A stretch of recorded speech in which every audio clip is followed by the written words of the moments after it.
खबर उत्तर प्रदेश देख रहे हैं आप। लोकमंच न्यूज में आपका स्वागत है। मैं हूं आपके साथ सुरभि राजपूत। सीधे रुख करते हैं खबरों की ओर।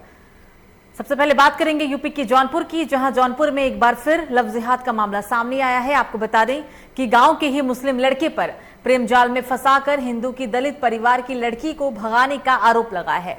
बताया जा रहा है कि बक्सा थाना क्षेत्र के हसरौली गांव में लव जिहाद का मामला तूल पकड़ता जा रहा।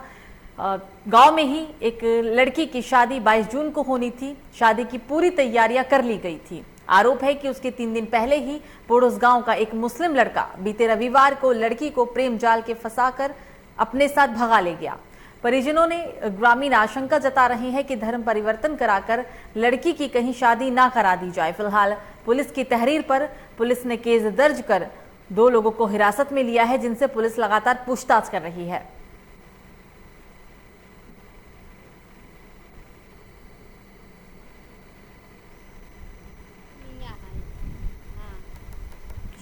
साहब हम पता घरे हेरे गए ना पाए, पता लग तो शहर एक लड़की है, वो लड़का दोनों गायब है। और फिर क्या कहिए, तुम गए हैं तो पूछे अच्छे है, तब पुलिस दरोगा आए हैं, छानबीन कहा ले आगे हैं। शादी कर लिया है लड़का आपका?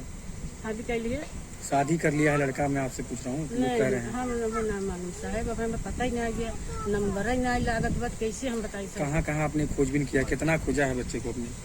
खोजे है अपने नात रिश्तेदारी में, यही सब ने जब नंबरवा लागत थे और दूर ले जाई मनई। जनपद जौनपुर के थाना बक्सा अंतर्गत ग्राम हसरौली की एक किशोरी दूसरे समुदाय के युवक के साथ प्रेम प्रसंग में चली गई है। इसकी जानकारी होते ही तत्काल उचित धाराओं में अभियोग पंजीकृत करते हुए थानाध्यक्ष के नेतृत्व में टीम गठित कर दी गई है। इनके बरामदगी का प्रयास किया जा रहा है। मौके पर शांति व्यवस्था बनी हुई है। खबर अलीगढ़ से है, जहां थाना देहली गेट क्षेत्र में शाहजमाल कब्रिस्तान में 36 वर्षीय युवक का शव मिला है। सूचना पर क्षेत्राधिकारी समेत फोरेंसिक टीम मौके पर पहुंचे और शव को कब्जे में लेते हुए पोस्टमार्टम के लिए भेज दिया गया। फिलहाल पुलिस के द्वारा पूछताछ के दौरान परिजनों ने बताया है कि युवक मंगलवार शाम से घर से गायब था। रात घर न पहुंचने पर परिजनों ने काफी ढूंढने का प्रयास किया, लेकिन युवक का पता नहीं चला। अचानक परिजनों को खबर मिली कि एक शव कब्रिस्तान में पड़ा है। परिजनों ने आकर देखा तो शव युवक का ही था। पूरी घटना पर परिजनों ने हत्या की आशंका जताई है।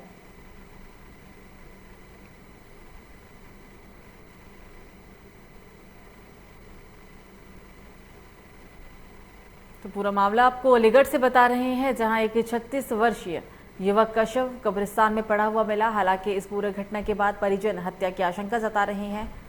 बताया जा रहा है कि युवक अपने घर से 2 दिन से गायब था। जब वो देर रात तक भी घर नहीं पहुंचा तो घर वालों ने ढूंढने का काफी प्रयास किया, लेकिन कुछ भी पता नहीं चला। लेकिन अचानक अगले दिन परिजनों को खबर मिलती है कि एक शव कब्रिस्तान में पड़ा है। जब परिजनों ने जाकर शव को देखा तो शव कासिफ का ही मिला। पूरी घटना पर परिजनों ने इस पूरे मामले में हत्या की आशंका जताई।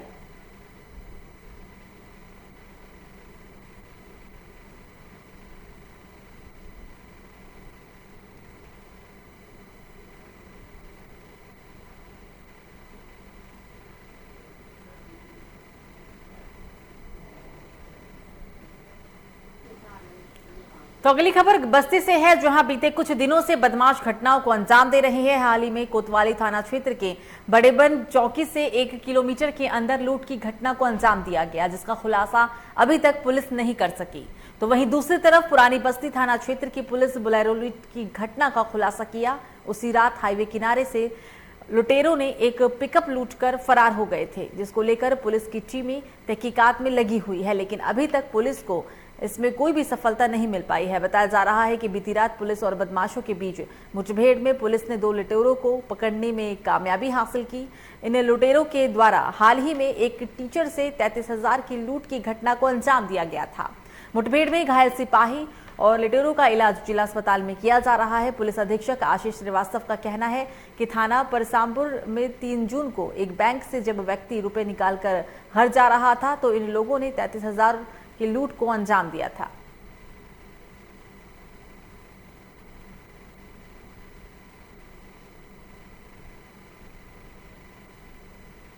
थाना परशुरामपुर में 3 जून को एक बैंक से वृद्ध जब जा रहे थे तो उनसे लोगों ने लूट करी थी, उनके 33,000 रुपये छीन लिए थे। इस संबंध में एक अभियोग थाना परशुरामपुर पर पंजीकृत था, जिसमें हमारी टीमें इन अपराधियों को ढूंढने में लगी हुई थी। कल रात्रि में इसी क्रम में उन बदमाशों के साथ हमारी टीमों की मुठभेड़ हुई, जिसमें एक बदमाश श्याम बाबू के पैर में गोली लगी है, जिसका इलाज जिला अस्पताल में हो रहा है, वो खतरे से बाहर है। हमारे एक सिपाही को भी गोली लगी है, वो भी खतरे से बाहर है। इन लोगों के कब्जे से 2 तमंचे, 1 मोटरसाइकिल और करीब 17,000 रुपये बरामद हुए हैं। तो वहीं बुलंदशहर के खुर्जानगर में सराय नसरुल्लाह स्थित एक निजी चक्की पर सरकारी गेहूं की बोरियों और चावल की सूचना मिलने के बाद आपूर्ति विभाग ने पुलिस बल के साथ छापा मारा। आपूर्ति विभाग ने चक्की पर सरकारी गेहूं के 8 कट्टे और कुछ चावल के कट्टे आटा चक्की से बरामद किए, जो कि कुल मिलाकर पूरा गल्ला 3 कुंटल का बताया गया। चावल के कट्टे और गेहूं के कट्टे एक सरकारी अध्यापिका के द्वारा चक्की पर लाए गए थे, जिसकी सूचना पर मौके पर अध्यापकों को फोन करके बुलाया गया, जिसके बाद अध्यापिका द्वारा बताया जा रहा है कि ये गल्ला मिल का है। आगे अध्यापिका ने सफाई देते हुए ये भी कहा है कि जरूरत पड़ने पर चक्की से पीसा हुआ आटा ले लिया जाता है और फिर बाद में चक्की पर गेहूं दे दिया जाता है। फिलहाल आपूर्ति विभाग द्वारा चक्की को पूरी तरह से सील कर दिया है। बताया जा रहा है कि जिला प्रशासन द्वारा पूरे मामले की जांच कर आगे की कार्रवाई की जाएगी।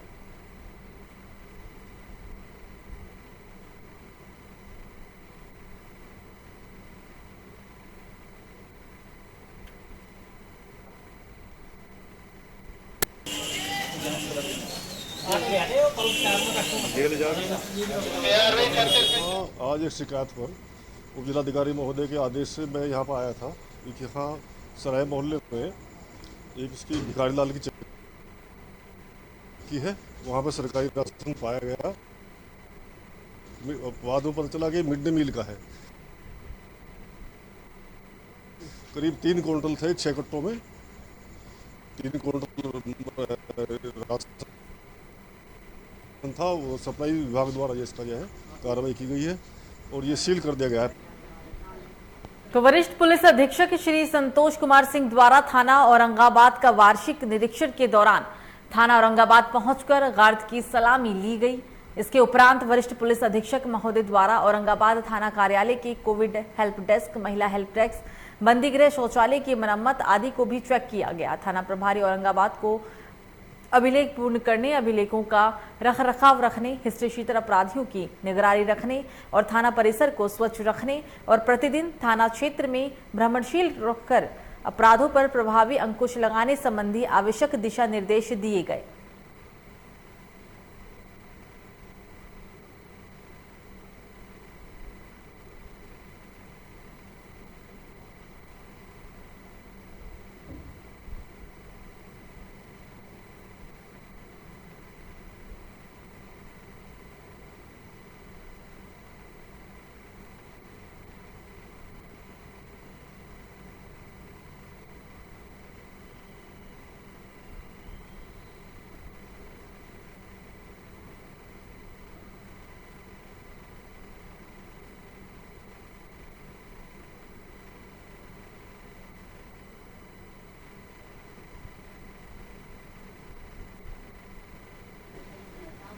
अब बात करेंगे चंदौली की, जहां सुस्त पड़े कोविड टीकाकरण की रफ्तार बढ़ाने के लिए शासन के निर्देश पर चंदौली में 21 जून से 29 जून तक विशेष स्केल अप कोविड टीकाकरण कार्यक्रम की शुरुआत की गई। कार्यक्रम का शुभारंभ जिलाधिकारी संजीव सिंह द्वारा नियामताबाद ब्लॉक के सरने गांव में किया गया। इस कार्यक्रम के तहत चंदौली जनपद के 3 ब्लॉकों का चयन भी किया गया। नियामताबाद, धानपुर और नक्सल प्रभावित नौगढ़ ब्लॉक, जहां विशेष जन जागरूकता अभियान चलाकर पहले लोगों को जागरूक किया जाएगा और फिर उसके बाद कैंप लगाकर लोगों का टीकाकरण भी किया जाएगा। इस टीका कार्यक्रम में मौके पर 18 साल से अधिक उम्र के लोगों का रजिस्ट्रेशन कर उनको तत्काल टीका लगाया जाएगा।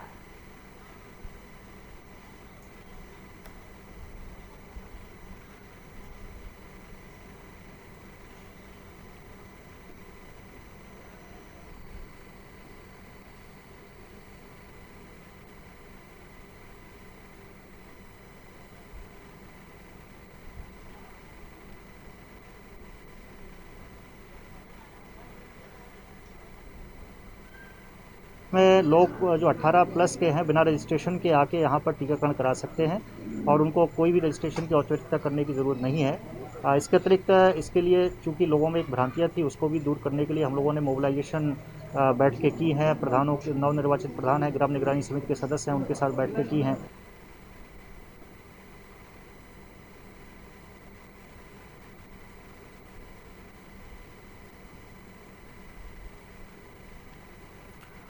खबरों में आगे बढ़ेगी और अब बात करेंगे फर्रुखाबाद की, जहां फर्रुखाबाद में एक पत्रकार को सट्टा माफियाओं के खिलाफ खबर चलाना महंगा पड़ा। बता दें आपको कि कोतवाली मोहम्मदाबाद क्षेत्र के गांव मौधा के पास सट्टा माफियाओं ने पत्रकार की बाइक में कार से टक्कर मार दी और कार से उतरकर पत्रकार पर लाठी डंडों से हमला भी कर दिया। पत्रकार पुष्पेंद्र सिंह की आवाज सुनकर ग्रामीण मौके पर पहुंचे तो बदमाशों ने पत्रकार पर फायरिंग कर दी। इस फायरिंग में पत्रकार बाल बाल बचे हैं। घटना की सूचना मिलने के बाद पुलिस ने मौके पर पहुंचकर सट्टा माफियाओं के कार से अवैध असला और कारतूस सहित 2 आरोपियों को भी गिरफ्तार किया। हालांकि कई आरोपी मौके का फायदा उठाकर भागने में भी कामयाब रहे।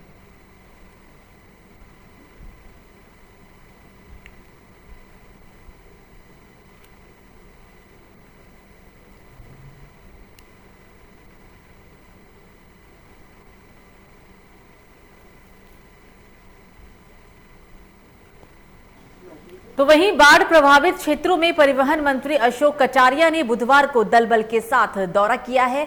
दौरे के दौरान मंत्री ने ग्रामीण लोगों से बाढ़ संबंधित समस्याओं के बारे में भी जानकारी ली। बाढ़ की खबरों को देखते हुए आज तीसरे दिन मंत्री जी अपने जिले में गंगा खादर के किसानों से मिलने के लिए भी पहुंचेंगे। उधर बाढ़ के पानी में जहां गंगा खादर के करीब 25 गांव को प्रभावित किया गया, तो वहीं दूसरी ओर किसानों की लाखों रुपए की नष्ट भी बर्बाद हो गई।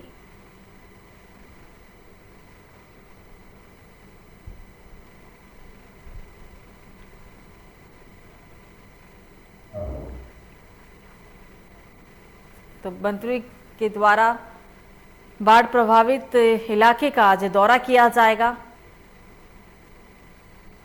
क्योंकि भारी बारिश के कारण तेज बारिश के कारण किसानों की फसलें नष्ट हो चुकी है, किसानों को लाखों का नुकसान पहुंचा है और इसी के बाद मंत्री का ये दौरा अहम भी माना जा रहा है।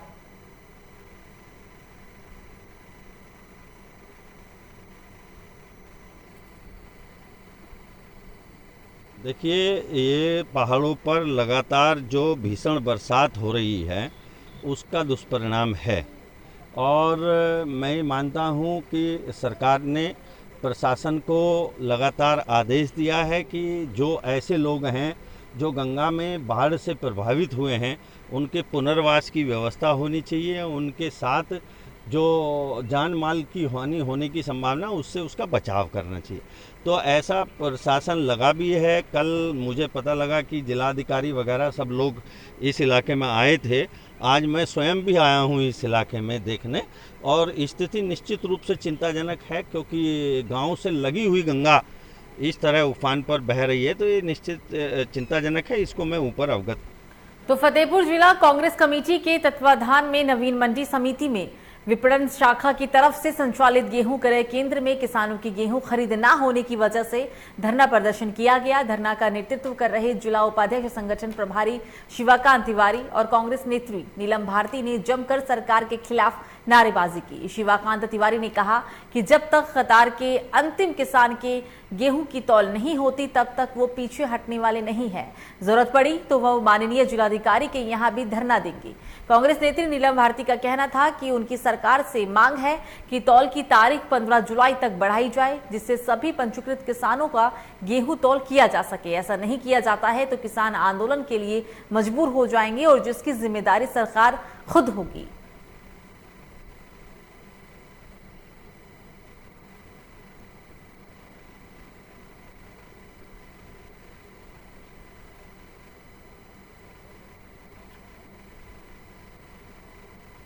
उत्तर प्रदेश के मुख्यमंत्री योगी जी कह रहे हैं कि हमने डेट बढ़ा दिया है। साधन सहकारी समिति के समाई कह रहे हैं कि गेहूं की खरीद हम नहीं करेंगे।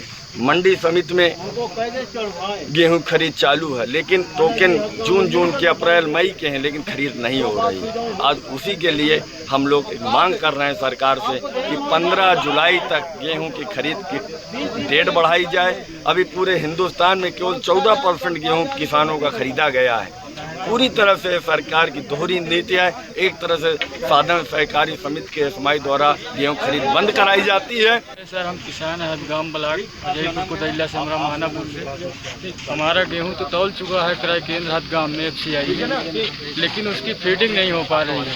आज हम 3 दिन से परेशान हैं। यहाँ आते हैं, यहाँ भी नहीं कोई सुनवाई होती है, फिर चले जाते हैं घर। आज फिर आए उस फीडिंग के लिए, यही समस्या है। लगभग आप लोग कितने दिनों से दौड़ रहे हो? हमको हो गए लगभग 15 दिन। ये किसान लोग धरना प्रदर्शन नहीं किए थे, बल्कि नेशनल कांग्रेस पार्टी के श्री शिवाकांत तिवारी जी ने अभी धरना प्रारंभ किया था। संज्ञान में आते ही हम और कोतवाल आए, उनसे वार्ता की और वार्ता करके उनके धरने को समाप्त कराया। जब उनको ये आभास कराया गया कि जो टोकन है उनको क्रमानुसार जो जितना पुराना टोकन है उतना ही पहले खरीद होगी, जो नए डेट के हैं बाद में खरीद होगी। तो गाजीपुर के गहमर थाना क्षेत्र के भदौरा में स्थित कन्या प्राथमिक पाठशाला सेवराई में सौरभ अवस्थी नाम के शिक्षक को फर्जी कागजात लगाकर सरकारी नौकरी करने वाले शिक्षक के विरुद्ध प्राथमिकी दर्ज कराई जाए। लगभग 2.5 महीने बाद शासन के निर्देश जारी होने के बाद गहमर थाने की पुलिस फर्जी शिक्षक को गिरफ्तार करने उसके घर तुल्हपुर थाने इलाके के अमरीपुर गांव पहुंची थी और पुलिस फर्जी शिक्षक के छोटे भाई को पकड़ लाई। पकड़े गए युवक की पहचान कराने स्थानीय PRC ले जाया गया तो पता चला कि ये शिक्षक सौरभ अवस्थी नहीं बल्कि उसका छोटा भाई आलोक अवस्थी है। बता दें आपको कि गहमर थाना इलाके के भदौरा ब्लॉक के कन्या प्राथमिक विद्यालय सेवराई पर लगभग 3-4 वर्षों से फर्जी कागजातों के सहारे शिक्षक बनकर सौरभ अवस्थी पुत्र नौकरी करता था। जब दस्तावेजों का मिलान व जांच किया गया तो सौरभ अवस्थी का शैक्षिक प्रमाण पत्र फर्जी निकला।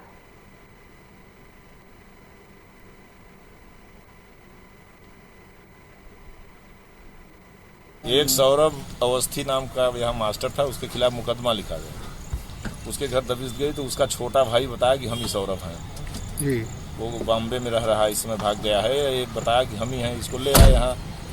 घर वाले आए, कहना ये छोटा भाई है। फिर मैं यहाँ ले आके तस्दीक किया यहाँ हेडमास्टर साहब से और लोगों से यहाँ कार्यालय में जी, बताया कि ये सौरभ अवस्थी नहीं है, उसका भाई।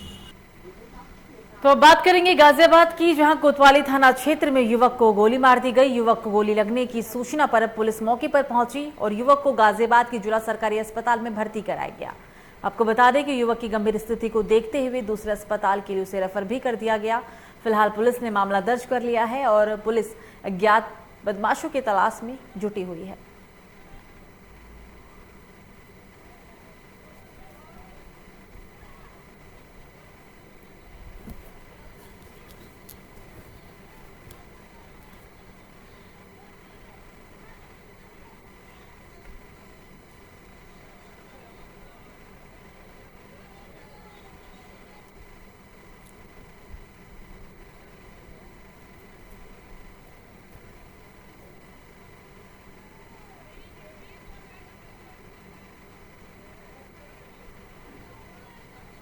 परवीन नामक 35 साल के युवक आए थे। गोली लगे अवस्था में, उनके एक सीने में गोली लगी हुई थी, एक हाथ में गोली लगी हुई थी।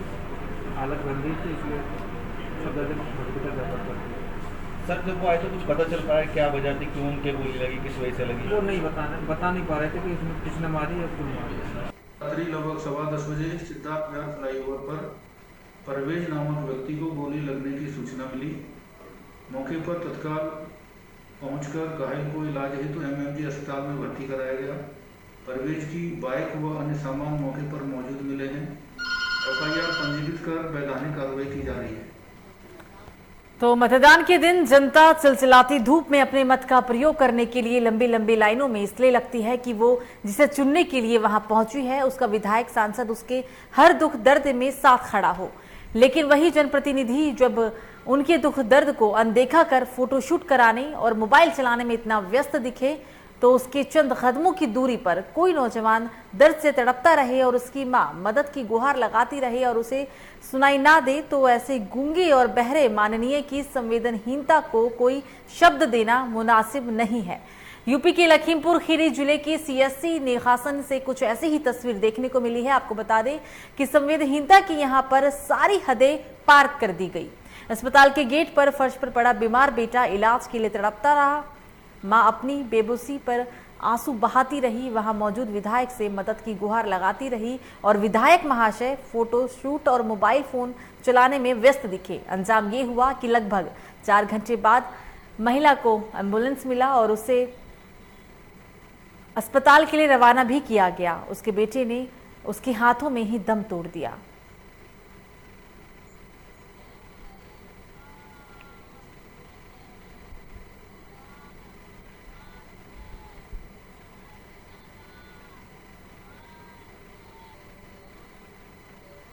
उन्होंने कहा बिफर कर दिया जी, पर्चा बना दिया, कहा इसको ले जाओ।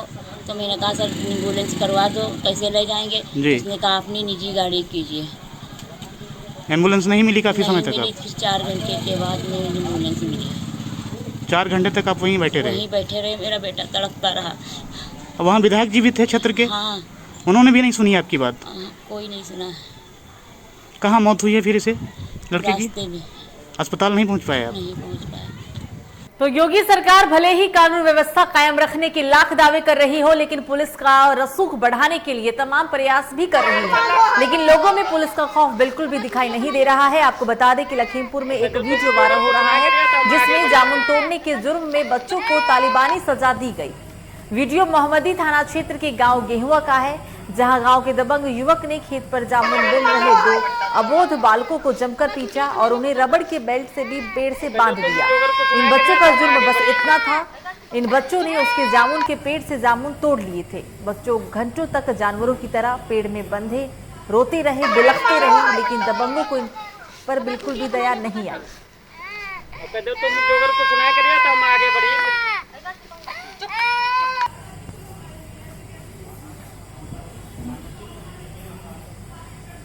थाना मोहम्मदी क्षेत्र अंतर्गत गेहुआ गांव से एक सूचना प्राप्त हुई कि गांव के रहने वाले 2 11 वर्षीय लड़के गांव के बाहर एक जामुन के पेड़ के नीचे जामुन बीनने गए थे, जहां पर उसी गांव के रहने वाले कैलाश के द्वारा उनके साथ दुर्व्यवहार किया, मारपीट की और उनको पेड़ से बांध दिया।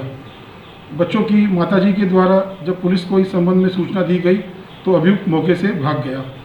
प्रकरण में थाना मोहम्मदी पर सुसंगत धारा में अभियोग पंजीकृत कर अभियुक्त कैलाश को पुलिस के द्वारा गिरफ्तार कर प्रकरण में अग्रिम विधिक कार्रवाई की जा रही।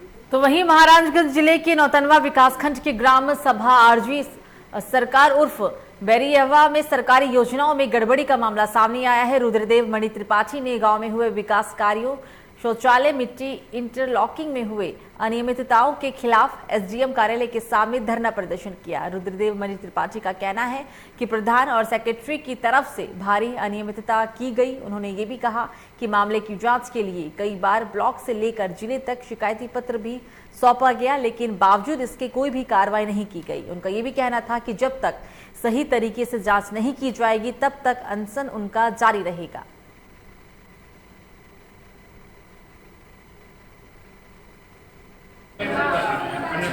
रुद्रदेव मणि त्रिपाठी, ग्राम राजी सरकार उर्फ बैरियावा। क्या मामला है? मामला ये है, हमारे जो भारत सरकार द्वारा स्वच्छ मिशन चलाया गया जो शौचालय के लिए लाभार्थियों को दिया जाए, वो तो मेरे गांव में बना ही नहीं। प्रधान और सचिव मिलकर खा गए। दोबारा नरेगा से घोटाला किया गया है करोड़ों रुपए का, और चौथा या 12वें वित्त से जो ये इसका आयोग का पैसा आता है, वो उस पैसे में भी इंटरलॉकिंग, नाली, स्ट्रीट लाइट सब कार्यों में घोटाला किया गया है। जो कि मैं आज 2019 से मैं जिला से ले करके और ब्लॉक से ले करके तहसील तक दौड़ा हूँ, जिला पंचायत तक किया हूँ जांच के लिए जी। लेकिन क्या होता है कि जो चोरी किया है उसी को जांच मिलता है, तो हमें न्याय जब नहीं मिला, और मैंने अभी जल्दी एफिडेविट पे लगाया, मैंने उस आया सहायक विधायक अधिकारी को जांच के लिए, वह आख्या ऐसा लगा दिया है जो कि पढ़ने योग्य नहीं है। तब मैंने निश्चय कर लिया कि मैंने अनशन करूंगा, हो सकते हैं अनशन द्वारा मेरे को न्याय। तो मैनपुरी के एलाऊ थाना क्षेत्र में जमीन के लालची दामाद ने फावड़े से काटकर अपने ससुर को मौत की घाट उतार दिया। घटना को अंजाम देकर आरोपी दामाद मौके से फरार हो गया। सूचना पर पहुंची पुलिस ने शव को कब्जे में लेते हुए पोस्टमार्टम के लिए भेज दिया। पीड़ित परिवार की तहरीर पर पुलिस ने एफआईआर दर्ज कर आरोपी दामाद की तलाश भी शुरू कर दी है। पूरा मामला एलाऊ थाना क्षेत्र के ग्राम बसावपुर से जुड़ा हुआ है। बसावनपुर निवासी हरप्रसाद पुत्र विजय के 2 पुत्रियां हैं जिनकी शादी हो चुकी है। हरप्रसाद का बड़ा दामाद मनोहर सिंह जमीन के लालच में अपनी ससुराल बसावनपुर में आकर रहने लगा था। आरोपी मोहर सिंह को लगता था कि उनका ससुर हरप्रसाद छोटे दामाद को अपनी दौलत दे देगा और इसी के चलते ही उसने देर रात पत्नी और सभी के सो जाने पर ससुर को मौत के घाट उतार दिया। पूरा मामला बता रहे हैं जहां पर रिश्ते को शर्मसार कर देने वाली घटना ये मैनपुरी से सामने आ रही है। मैनपुरी में एलाऊ थाना क्षेत्र में जमीन के लालची दामाद ने अपने ही ससुर को मौत के घाट उतार दिया। घटना को अंजाम देकर आरोपी मौके से भागने में भी कामयाब रहा।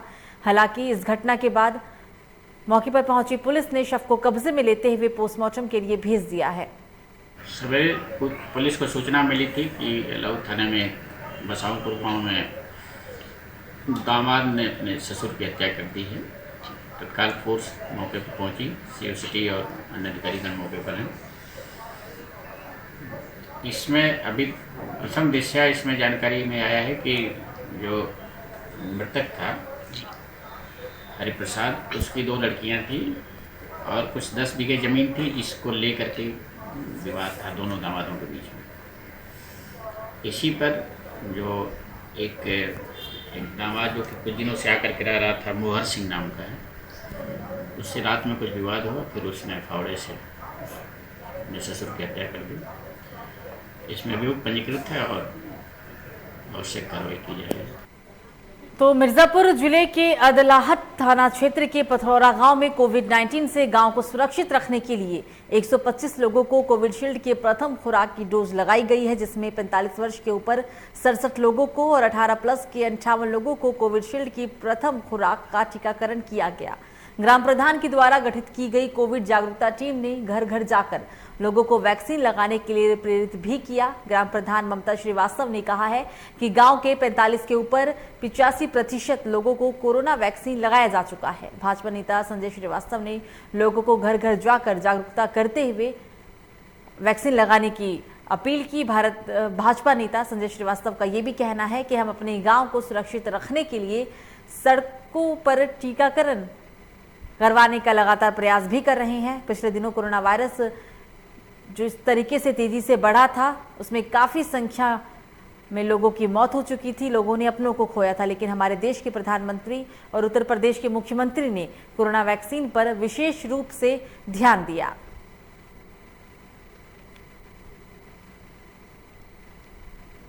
हमारा उद्देश्य है कि 100% लोगों को यहाँ टीका लगाया जाए। हमारे प्रधानमंत्री मुख्यमंत्री जी का सोच है कि सभी लोगों का टीका लगे। हम डुगडुगिया पिटवा कर पूरे गाँव को सूचित कर आज ये वैक्सीन का टीका लगवाया जाए। हमारा गांव आज पूरा 100% 45 से 100 के बीच में पूरा लग जाएगा। कुछ दिन पहले हम टीका लगवाए थे, उसमें 65% लोगों को लगा दिया गया था। आज मेरा पूरा लक्ष्य है, मैं संकल्प लिया हूँ कि 35% लोगों को आज पूर्ण कर दूँगा। इससे गांव के लोग सुरक्षित रहेंगे? हाँ, इससे गांव के लोग सुरक्षित रहेंगे, कोई बीमारी नहीं हो पाएगी। तो अगली खबर सोनभद्र से है, जहां सोनभद्र की कर्मा थाना पुलिस और वन विभाग की टीम ने हाथी के दांत के साथ 3 तस्करों को गिरफ्तार किया है। पिछले काफी दिनों से संरक्षित वन्य जीवों के कीमती अंगों की तस्करी की सूचना पर वन विभाग और पुलिस को ये सफलता हाथ मिली। मुखबिर से मिली जानकारी के अनुसार ही तस्कर हाथी दांत लेकर वाराणसी जाने में के फिराक में थे। सूचना मिलते ही पुलिस और वन दारोगा सेक्शन अधिकारी ने रॉबर्टगंज मिर्जापुर राजमार्ग संख्या नंबर 5 पर राम मनोहर लोहिया महाविद्यालय डिलाही के पास चेकिंग अभियान शुरू किया। इस दौरान एक बाइक पर बोरे में रखे हाथी दांत के साथ 3 आरोपियों को भी गिरफ्तार किया गया। बरामद हुए हाथी दांत का कुल वजन लगभग 10.60 किलोग्राम बताया गया है, जिसकी अंतर्राष्ट्रीय बाजार में कीमत तकरीबन 2.5 करोड़ रुपए है। पकड़े गए अभियुक्तों पर वन जीव संरक्षण अधिनियम के तहत मामला दर्ज कर लिया गया।